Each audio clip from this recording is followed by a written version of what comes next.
Well, folks, welcome to the Scott Show. This is the wrestling show, a little wrestling recap show that we're going to be doing here probably every Saturday, just because we want to catch people up with what they're planning for SmackDown and Raw and all those other things. I do want to make a little point before we get into all the recap stuff, that was probably the weirdest intro we've ever had. I don't know what happened there, but I do apologize for... I can't even tell you what that noise was and what happened. So that won't happen again. We are going to have brand new kickoff to our show. It won't be the clapping anymore. So just a heads up, folks. That's what we're going to be doing here on the Wrestling Recap Show. It is Labor Day weekend. I don't know if you guys had heard it's Labor Day weekend, but if you haven't, welcome to it. Labor Day weekend. Here we go. Braun Strowman and the Big Show are going to be wrestling in a steel cage match on Raw. It's going to be really great. The one thing about that match is they got to push Strowman, but the last time they fought in a big match, it was a lot of different stuff going on, and they had a lot of viewers to this show. And if you remember, one of the times that they had Strowman versus the Big Show, the ring broke. And they had did that before with Brock and Big Show, but they did it with Braun and Big Show. And it was such a big deal that for Labor Day, so they get a big enough push, they're going to have Braun Strowman and the Big Show in a steel cage match. Also on Monday night, they will be having The Miz against Jeff Hardy for the Intercontinental Championship. That will be setting up something when it comes to No Mercy here in around 4 weeks. I believe that it is in 4 weeks, but I'm not exactly sure. I'll check my calendar on that. I do know it is in Los Angeles. I do know the main event is going to be Braun Strowman and Brock Lesnar for the Universal Championship. I'm excited for that. I want to see Braun Strowman win the championship. Is it going to happen? I don't know. I'll be excited to see whoever wins out of that match. But I want to see Braun Strowman hold the title up high, be the champion, and then take it all the way to Mania. He can fight Roman Reigns there and boo Roman out of the building or whatever. I don't care. Braun is right now probably my favorite. I do love Brock Lesnar. He's a Minnesota guy. So I'll go with him too on it.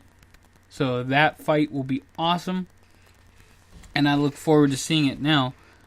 Brock will more than likely not be at Monday Night Raw, even though it is Labor Day and they do want to get a good number. They're going to try with this steel cage match to get a good number on Raw. On the SmackDown side, you're going to have Shinsuke Nakamura, the King of Strong Style, or as they like to call him, the Artist, known as Shinsuke Nakamura, which I don't understand, against Randy Orton, the Viper. The winner of this match gets a title shot, presumably at their next pay-per-view, which is quite a while from now. It is in October, and that is Hell in a Cell. However, they could have a TV match. It could be Orton going over if they're doing a TV match, but I do not want to see another Jinder Mahal and Randy Orton match inside of a pay-per-view, which they did all summer long, 3 matches. It felt like forever, and I think the Punjabi prison match was kind of the last one that they needed to do, having Randy Orton fight Jinder Mahal, the modern-day Maharaja. I am interested to see where they take Mahal, though, and I would love to see maybe a 4-way out of that with Orton, Nakamura, Rusev, and Mahal. And the only reason I want to see that is because I want to see them do something with Rusev. I'm disappointed that they haven't, and that SummerSlam match between Orton and Rusev was so disappointing and disheartening that they would take talent like Rusev and bury him like that, especially since he lost to John Cena in that flag match, which, you know, I get the folks want to see the American flag being lifted and they didn't want to see Bulgarian flag lifted, and You know, if they were in Bulgaria, it'd be a different story. But it's John Cena. I mean, we've seen him enough. We've seen him bury enough talent and win enough matches. And speaking of John Cena, going back to Monday Night Raw, him and Roman Reigns had that amazing promo to each other where they cut each other down, said exactly what the fans were thinking, and they said, you know, John Cena, you bury guys, and Roman, you can't get the job done. I'm listening to this and saying, okay, well, this is exactly what everybody's saying. What you gonna do about it? But it was one of those things where now they're gonna fight, presumably at No Mercy. And I am so interested in what happens and how the crowd reacts. Is the crowd just gonna take a massive dump all over this match? Is Big Match John gonna bury another guy? I'm not interested in seeing the match. I'm interested in seeing the spectacle. I would love to be standing in the crowd of this match and looking at the crowd because it would be more exciting than the match. And that's kind of where I'm at. So I'm interested as a fan to see where they go with it. I'm not interested to see the match at all. I really could care less. The spectacle is where it's at. And I think WWE has that talent, is where they can pull out the spectacle and say, here is this monumental match that, you know, I don't think too many people want to see. John Cena does have the innate ability to take a lot of criticism and go on, and I gotta give him much respect for that. Personally, I don't like him at all. If you've ever read my tweets, I always disappointed when he shows up on TV, and he just bores me to pieces. His match against Shawn Michaels was passable at best. His WrestleMania matches have been weak. I didn't even watch him in The Rock because it just made me depressed that John Cena was in the main event of WrestleMania. So, thank God he's not in there all the time anymore and we put new people in there. I was very thankful when Brock Lesnar came back because I knew he was going to be main eventing quite a few of those WrestleManias. But I digress over my hate for John Cena. I'm interested in seeing the spectacle of what happens at No Mercy with Roman Reigns and John Cena. The promo was good. It was a very interesting promo for the most part, and I would love to see SmackDown come up with something like that would give the little bit of push that SmackDown needs to go over Raw. Because right now SmackDown has the talent, but it still feels a little bit like the B show to me. And I think it always will, just because it's not Monday Night Raw. But I would love to see SmackDown try to pump it up a little bit. I mean, I realize that they have in the past. I want to see them do it again. They are live. It's a Tuesday, which is kind of a weird day to have wrestling on anyway. I'm interested in what happens on SmackDown only because I like some of the guys. I like Shinsuke. I like Kevin Owens for the most part. I want to see where they go with some of these guys. AJ.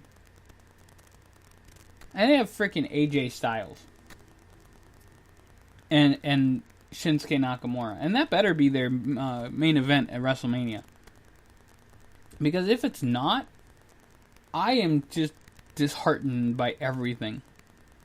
Kevin Owens and Sami Zayn need to have one last match, one last blow-off match where they fight to the death. I don't care.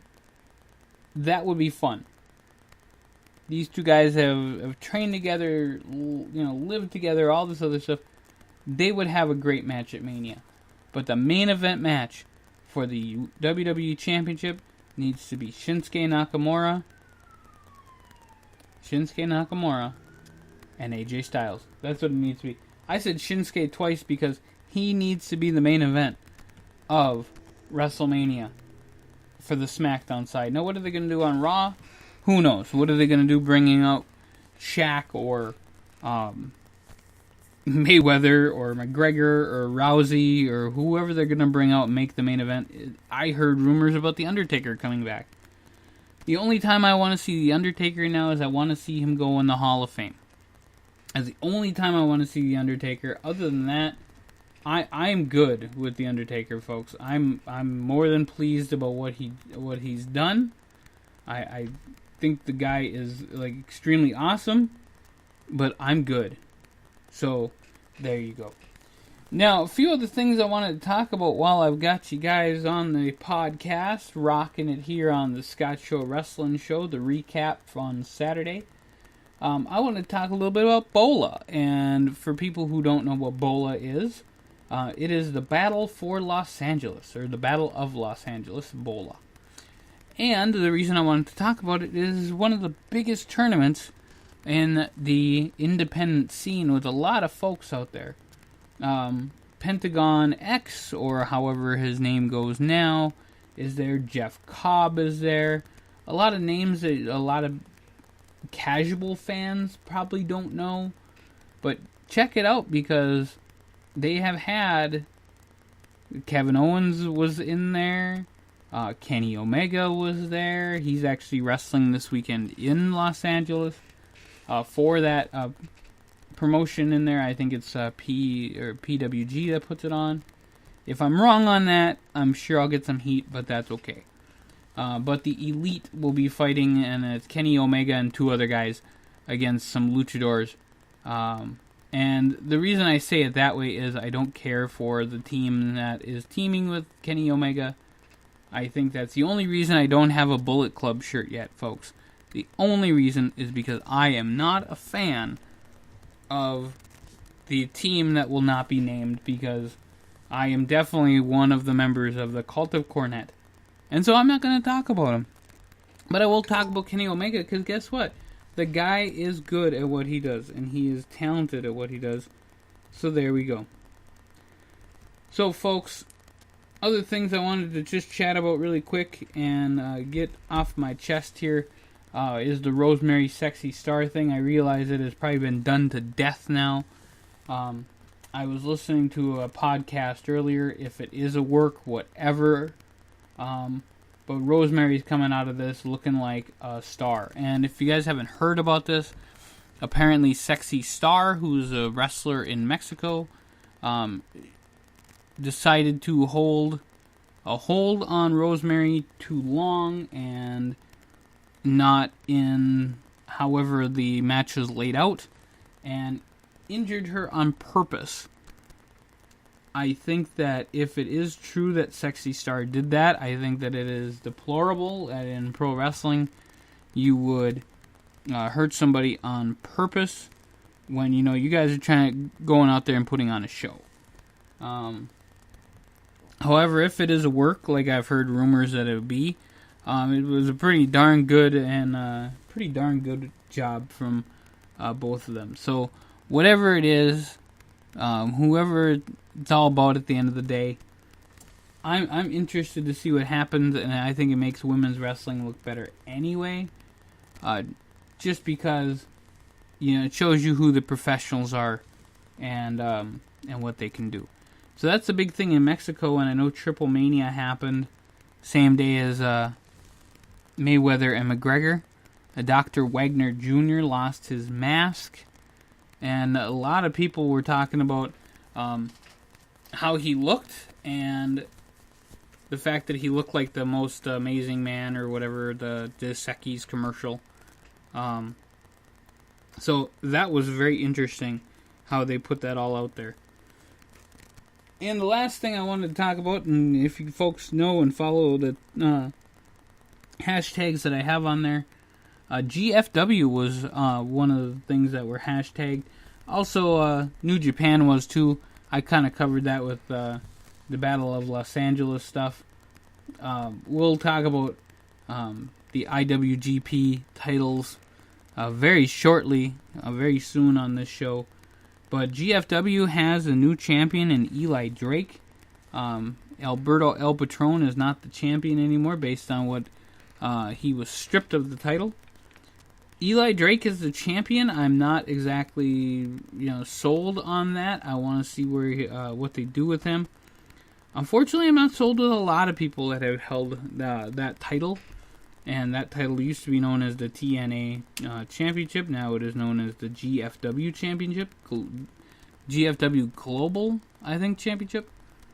So I want to see what happens with that. I want to give him a chance. Unfortunately, I don't even have Pop TV. I would love to see TNA find a better home for their TV distribution. I wouldn't even be surprised to see them in the next 2 or 3 years come out with an on-demand service, kind of like WWE has. If it's $9.99, I don't think people will buy it, but I think at like $4.99, I think they could sell 1 million. If not a little less than that. And I don't think they have to go on how great the network is, because I don't think they have to have the live stuff.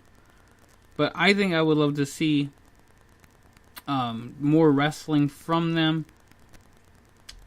However, I'd like to see more good wrestling from them.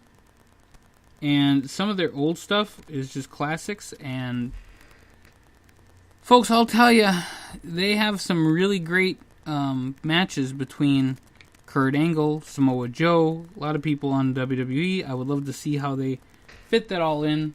And I know that GFW, even their first tag team champions were the Bollywood Boys, which is right now WWE's Singh Brothers. So with that being said, let's see what GFW does with all the content they have and all the people that they have out there now. I know Tyrus quit. Low Key isn't going to wrestle in there anymore. So people are quitting. People are coming to wrestle for them. I'm interested. I hope you guys are too. And what happens next with the GFW, Global Force Wrestling, and that's Jeff Jarrett's promotion. I want to see what happens. And the fact that Jim Cornette is on there, like I said, member of the Call to Cornette, very excited to see him on TV, see what he's up to. Having Bruce Pritchard on there was cool though too. So I want to see what happens with them. I'm not holding my breath though. I'll just say it that way. I'm interested, but I want to see what happens. So we just went 18 minutes on our wrestling recap show, which is probably a little longer than some of our other wrestling shows, actually. I think the Raw show one time came in at 30 minutes. I know. Also, you guys probably don't give a crap about the time. You're just excited to hear my voice. So, I do want to thank you all for checking out the wrestling show, listening to what I have to say. And we will be having guests soon as I can plan out how that's going to work and work with Skype on Spreaker.com. We will be having more content coming up soon. I'll be taking out the camera and making some more YouTube videos for you folks. That will be at tinyurl.com/102550. You can also find all our podcasts on there and check out the 102550 welcome list. It is 51 videos, me welcoming all the states. We need as many hits as possible. If you want to just click on that and hit mute, you don't even have to hear me. We just get 50 clicks for that wonderful show that we got going on. And all the welcome that I did to all the states. That's going on their websites, which I'm also doing tonight as well. So, this has been the Wrestling Recap Show. If you guys want to hear anything, or have any comments, or anything, any topics you want me to cover on these shows, let me know. Hit me up at Scott at 102550.net. I am there. Also, we are on Facebook, Twitter, SoundCloud, Tumblr. We're everywhere. Oh my God, it's amazing. Our social media blew up. So, folks, I got some more podcasts coming on later. Check out 102550.net/The Scott Show, and you'll hear all 5 of our channels. So check it out. We love you folks, and thank you for listening so very much. And we'll catch you really soon on the flip side.